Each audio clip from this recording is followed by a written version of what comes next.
उत्तरी भारत में कार्तिक कृष्ण पक्ष की त्रयोदशी तिथि के दिन धनतेरस का पर्व पूरी श्रद्धा व विश्वास के साथ मनाया जाता है। धनवंतरी के अलावा इस दिन देवी लक्ष्मी और धन के देवता कुबेर की भी पूजा करने की मान्यता है। इस दिन को मनाने के पीछे धनवंतरी के जन्म लेने की कथा के अलावा दूसरी कहानी भी प्रचलित है। कहा जाता है कि एक समय भगवान विष्णु मृत्युलोक में विचरण करने के लिए आ रहे थे, तब लक्ष्मी जी ने भी उनसे साथ चलने का आग्रह किया। तब विष्णु जी ने कहा कि यदि मैं जो बात कहूँ तुम अगर वैसा ही मानो तो फिर चलो। तब लक्ष्मी जी उनकी बात मान गयी और भगवान विष्णु के साथ भूमंडल पर आ गयीं। कुछ देर बाद एक जगह पर पहुंचकर भगवान विष्णु ने लक्ष्मी जी से कहा कि जब तक मैं न आऊं तुम यहाँ ठहरो, मैं दक्षिण दिशा की ओर जा रहा हूँ, तुम उधर मत आना। विष्णु जी के जाने पर लक्ष्मी के मन में कौतूहल जागा कि आखिर दक्षिण दिशा में ऐसा क्या रहस्य है जो मुझे मना किया गया है, और भगवान स्वयं चले गए। लक्ष्मी जी से रहा न गया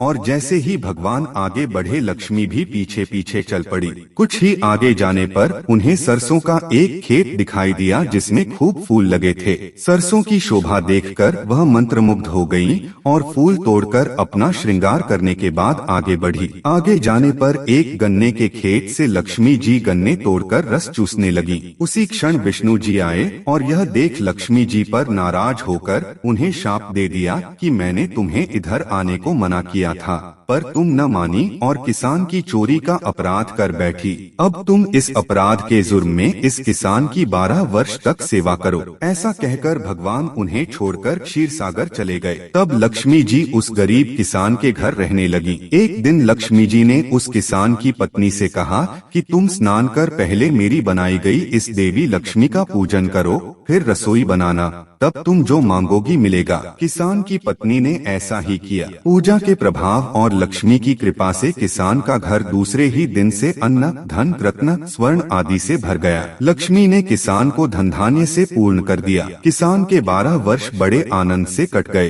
फिर 12 वर्ष के बाद लक्ष्मी जी जाने के लिए तैयार हुई। विष्णु जी लक्ष्मी जी को लेने आए तो किसान ने उन्हें भेजने से इनकार कर दिया। तब भगवान ने किसान से कहा कि इन्हें कौन जाने देता है, यह तो चंचला हैं, कहीं नहीं ठहरती, इनको बड़े बड़े नहीं रोक सके। इनको मेरा शाप था, इसलिए 12 वर्ष से तुम्हारी सेवा कर रही थी। तुम्हारी 12 वर्ष सेवा का समय पूरा हो चुका है। किसान हठपूर्वक बोला कि नहीं, अब मैं लक्ष्मी जी को नहीं जाने दूंगा। तब लक्ष्मी जी ने कहा कि हे किसान, तुम मुझे रोकना चाहते हो तो जो मैं कहूँ वैसा करो। कल तेरस है, तुम कल घर को लीप पोत कर स्वच्छ करना, रात्रि में घी का दीपक जलाकर रखना और सायंकाल मेरा पूजन करना और एक तांबे के कलश में रुपए भरकर मेरे लिए रखना। मैं उस कलश में निवास करूंगी, किंतु पूजा के समय मैं तुम्हें दिखाई नहीं दूंगी। इस एक दिन की पूजा से वर्ष भर मैं तुम्हारे घर से नहीं जाऊंगी। यह कहकर वह दीपकों के प्रकाश के साथ 10 दिशाओं में फैल गई। अगले दिन किसान ने लक्ष्मी जी के कथानुसार पूजन किया। उसका घर धन धान्य से पूर्ण हो गया। इसी वजह से